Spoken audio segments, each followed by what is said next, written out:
I'm a proofreader who specializes in preparing amateur essays for spoken competition. Here is the corrected text.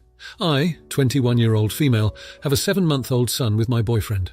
My family lives abroad and are coming over to stay and help at Christmas time. For now, my mother-in-law Emile and father-in-law Fael, both in their 60s, named Deborah and Bob, are helping me with household stuff and the baby. So far, we haven't had any real issues and they've been a massive help. About 3 weeks ago, I fell down the stairs. I wasn't holding the baby and the baby was safe. However, instead of helping me, Deborah and Bob both jumped to comfort the baby who was crying and left me at the bottom of the stairs. My legs were fine, but I was wobbly because of shock and asked one of them to help me up. After nearly 10 whole minutes of being ignored, I managed to stand up on my own and hobble through to the living room. I sat down and Deborah said, "What's happened to you? Are you okay?" I'll admit I saw red. I just said I fell down the stairs. Didn't you hear me calling you for help? Deborah's eyes widened and she said she was too busy fussing over the baby. After an hour, my arm was swelling up and I was taken to the hospital. Luckily, it was nothing serious and recovery time would be quick. After my boyfriend got home and his parents left, I told him I no longer want their help after today's events. I can manage on my own, even though it'll be hard. He was taken aback and said they've done a lot for us. I said I appreciated it all, but they ignored me crying and calling them for 10 minutes after I fell down the stairs. They don't care about me. Only the baby and I was embarrassed I didn't see it sooner. He called his parents to let them know we won't need their help anymore, and his dad said, "Is it about today? We really didn't hear her." My boyfriend just told them they're invited to Sunday roast this week, and that's all. I could tell he was not happy about my decision, but he said he went along with it because I'm the mother. Fast forward to Sunday, and my brother-in-law BL and sister-in-law SEL are guests as well. Sister-in-law has a 3-year-old and is totally on my side, but brother-in-law is not. He told me to be grateful for his parents' support, as they're significantly more well-off than my parents are, and paid for many newborn infant expenses, and plan to pay for many more as the baby grows. Since then, Deborah keeps calling asking if we need any help and says she feels awful not seeing the both of you, and that she misses the baby. Am I the idiot for not wanting them helping me in my day-to-day life? Edit. Was the baby crying loudly enough that there is a possibility they didn't hear you? No way. The baby stopped crying after 10 seconds and the stairs are like 2 meters from the living room. There is absolutely zero way they couldn't have heard me one. Scream as I fell too. The general noise of someone falling, including books falling and wall plates breaking 3, me crying and shouting for help. I fell at the top of the stairs and fell all the way down. This wasn't a missed step and a bum shuffle down that hurt my pelvic bone. I fully fell down the stairs and cracked the banister. No way they didn't hear. The baby also started crying after the initial smack after I hit the ground. Now here are the comments. Comment 1. Not the idiot. You're the only one who knows the layout of your home, the time frame of the crying and the noise, and how everyone reacted. I can't imagine that upon hearing thumps and screams, they would rush to a baby who is fine. And for the next 10 minutes, they didn't bother to call out for you or to investigate where the noise came from. While they may not have intentionally ignored you, they displayed a lack of care for you. And weirdly for themselves. If I hear a big noise, I'm looking around, and I'm certainly yelling out for anyone else who would be home, both to make sure they are okay, but also to make sure we aren't being robbed or something is wrong. My dad drops a pot on the floor once a day, and we still all yell, "You okay?" even though we know exactly what the man did. And you know what? It doesn't matter if they want to help, or if they have given you a ton of money and stuff. You aren't going no contact with them, and you aren't keeping them from the baby. You just don't want them around every day. Your feelings are hurt, and you don't want to rely on them in the same way. I might agree with your brother-in-law if you were fully not speaking to them, but you are just scaling back their involvement, and that's fine. Comment 2. Babies' cries are high-pitched. A tumble down the stairs is a lot of ruckus. An adult human cries at a much lower register than a baby. I'm pointing this out because if they are trying to say that my hearing isn't what it used to be, then that is not a good argument. The first thing to go is hearing at the higher registers, meaning if anything, it would have been the baby's cries that they couldn't hear. But if we ignore that, then let's see what the situation is. They heard the baby crying. Presumably you heard the baby cry. If I'm at someone's house and their baby cries, I wonder, why isn't Dad taking care of this baby? After I've checked to make sure the baby is okay, I go to check out why the parent didn't come. Where are you? Are you ignoring your baby? Do you need help? Were you in the bathroom? Did you fall down the stairs? No matter what way you look at it, there's something fishy about this situation. Not the idiot. Comment 3. Not the idiot. From what you described, there's no way they didn't hear you fall. They deliberately chose to ignore you lying there, possibly seriously hurt, and they are lying about it. They didn't help you at all until you managed to get yourself to a place that they could no longer ignore you. In turn, you cannot ignore behavior like that. You just can't. What if you punctured a lung or passed out from a serious concussion? What if you died because they couldn't be bothered to investigate? You are better off without that kind of help. I'm aghast that your husband didn't rip them each a new one. Now, for the next story. My brother has a 10-year-old son. He's no longer with his son's mum, and for the last 4 years he has been married to his wife, Kat. My brother and Kat started dating not long after my nephew started school. At first, my nephew seemed to really get along well with Kat and was happy about her presence. But after a few months during their engagement, I noticed he was more withdrawn and less enthusiastic about Kat and his dad and the wedding. My parents noticed this as well. We asked him if everything was okay, and he shrugged it off. My parents brought it up to my brother that they noticed a change, and he said things were normal at home and nothing had changed, so it was likely something else, and he'd say something when he wanted to talk. 4 years on and things still felt off. There was always something, and we were never sure what it was. My nephew never said anything either. Then a couple of weeks ago, my brother mentioned that my nephew was grounded indefinitely at his house and that his ex was refusing to back him up on it. We asked what happened, and he said that my nephew had not been acknowledging the presence of Kat in school at all. What started it off with my brother was an assignment where he had to write about his family. He talked about having 2 homes, how he lived with his mum, maternal grandparents, and his uncle, aunt and cousins in one home, and he lived with his dad in the other. No mention of Kat living there too. My brother and Kat went into the school, and the teacher said she hadn't realised Kat was in the home and that he never mentioned her. Some old work was brought up where my nephew had drawn stuff for art a grade or 2 ago, where he showed himself having 2 homes, but didn't draw Kat while he did draw all the people in the home he shared with his mum. My brother confronted my nephew and told him he should have included Kat in all family-related writings and drawings, and that it was mean of him to talk like she doesn't exist. He asked why he had done it, and according to my brother, my nephew said he didn't want to write about her or draw her, and that was all he said. So he decided he would be punished for the foreseeable future. No TV, video games, no spending time with his friends, parties, etc. My parents and I were shocked by how tough my brother was being. My mum ended up getting a few minutes alone with my nephew, who told her that he's expected to think of Kat as his other mum and say he has 3 parents, and he doesn't like that. So he found it easier to not say anything. He thought he would be in less trouble. My parents decided they were going to talk to my brother and tell them how wrong they felt he was in his decision.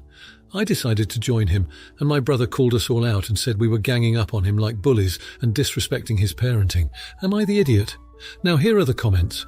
Comment 1. Not the idiot. But that conversation should not be about how he decides to discipline his kid. It should be about explaining to him that disciplining him because of personal feelings will most likely make the kid blame Kat for it and make it even harder for that relationship ever be something positive. You cannot force a kid to love someone or talk about them. The only solution I see here is to encourage Kat and the kid to spend some alone time together and make him feel in time that he is cared about, not just baggage. He should have friends over while she is at home. Hard to deny her existence then. To be fair, it doesn't sound like she has made a huge deal of effort to integrate into the kid's life. Maybe it's just the lack of information in the post. But if the kid would love her, he wouldn't feel embarrassed to talk about her as part of the family. Comment 2. Not the idiot. Indefinitely isolating someone from their friends and taking away entertainment because they don't view a new spouse as their family is gross and vindictive. Your nephew is not being allowed to have the relationship with Kat he is comfortable with, so I totally get just avoiding mentioning her at all, especially from a 10-year-old. They aren't known for great plans. Advocating for a kid who is being mistreated isn't bullying, and being a parent isn't a shield, which means you should be able to do anything to your kid without anyone being able to intervene. If he wants to talk about bullies, he should look at his own behaviour towards his son. Comment 3. Not the idiot.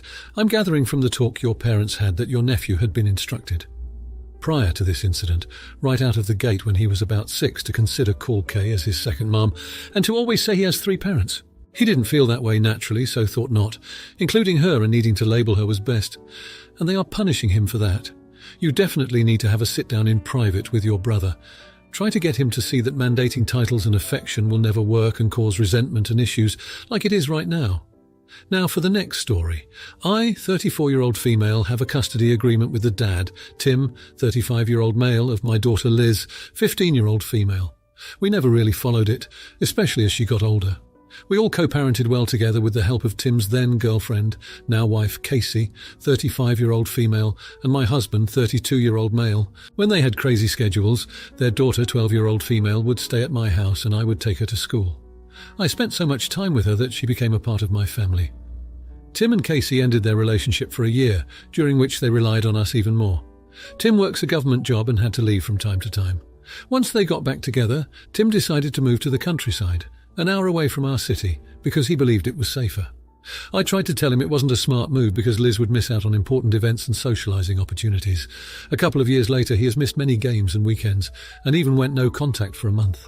He blamed her for not responding, but she showed me the texts. Liz had a really stressful month with her involvement in high school clubs, soccer and socialising. She sometimes feels guilt-tripped by Casey and Tim and believes she is a bad daughter for doing the things she would be able to do if they stayed in town. She had 2 performances this month with 2 different clubs, as well as soccer games and practices. She was initially going to quit soccer and pursue dance, but her dad pressured her to continue with soccer. She is a great dancer, and performing comes naturally to her. However, Tim has not attended any of her performances, and it is difficult to get him to attend her games. He's been an inconsistent father over the past few years, and I'm tired of making excuses for him. I've told Liz not to feel bad for being a normal kid, and that her dad's hurt feelings are his own issue because he decided to move away. Before, I would tell her she has to go because of the court order, but now I refuse to prevent her from being a normal kid just because her dad has custody. So am I the jerk? Edit to add, I don't break the agreement, but I don't strongly enforce it like I used to. Comments. Comment 1. You can't unilaterally ignore a custody agreement. That will get you into legal difficulties. You and Tim are free to agree on other arrangements, but you can't just decide that she won't go to him this weekend without proper discussion. Find out what the norm is for custody arrangements for children of your daughter's age in your state, and try to come to a fair agreement. You have valid points about her wanting to have a social life and get a job like other kids. Taking her away from her friends every weekend is not ideal. Consider discussing other arrangements privately with Tim, or go back to court to adjust the agreement, considering the new circumstances of him moving away and Liz's age. 1 weekend a month plus vacations could be a reasonable arrangement. Comment 2. Not the jerk. At 15.5 years old, Liz deserves to have a life with friends and school, like any other teenager. It doesn't make sense for her to spend every weekend away from her social life. This should be her choice, not something forced upon her. You are not being vindictive or spiteful. Comment 3. It is inappropriate for Tim to expect Liz to become his personal driver. It seems like he is making his needs her responsibility and burden. You are not the jerk. Now for the next story. My wife and I are in our early 30s and have a 2-year-old. She has a co-worker who she's known for about 3 months. They're on good terms, but she's never met his wife, and I've never met him, etc. So they're very good friends at work. Unfortunately, his father passed away and he had to go back to his home country today. His wife is 5 months pregnant and scared of being alone. My wife knew his dad was sick and told him yesterday that she's happy to help in any way, including having her stay at our place for a couple of days. His father passed away this morning, and he called her asking if his wife can come over tonight to stay for a week.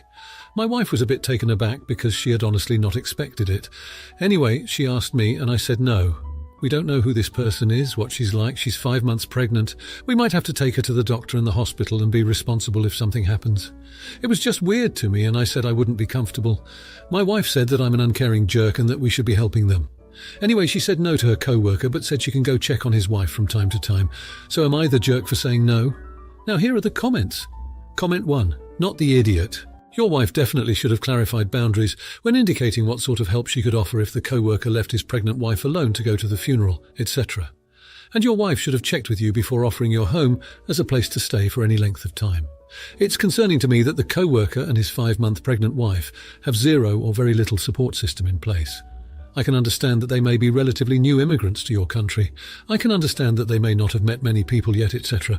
But unless they are from a teeny-tiny country and or have moved to a teeny-tiny isolated area, there could very well be folks of a similar background if they would be most comfortable in a culturally homogeneous setting. Or they could participate in various social gatherings to meet new people, etc. Assuming the wife is staying at home most of the time for a while after the baby is born, she will need more support than just her husband, whether or not he has parental leave. It is not your responsibility as a couple or your wife's responsibility as a friend to become the de facto support system for everything. I would frame a discussion with your wife around that issue, indicating that you totally understand her desire to help this couple, but clearly they need more help than either or both of you can provide. Comment 2. Not the idiot. My husband and I are also both in our early 30s with an 18-month-old, and I asked him his opinion on what we'd do. Personally, we'd probably take her in. However, you're 100% not the idiot for not being comfortable in taking her in. You're in the right to not let in someone you don't know. It's your house, and you deserve to be comfortable in your house, and that includes not letting someone else intrude on that. Comment 3. No idiots here. The co-worker asked for help and you refused. There are also cultural issues at play. I assume you're in the US. It's also entirely possible that the co-worker has no other support system outside of work friendships in the city. There's no harm in helping someone you have no deep relationships with, but you're not obligated to help them out. If you liked this video, you'll probably like these too. Also, while you're here, please consider subscribing. It's your support that keeps this channel alive and allows me to make better and longer videos. Have a great day.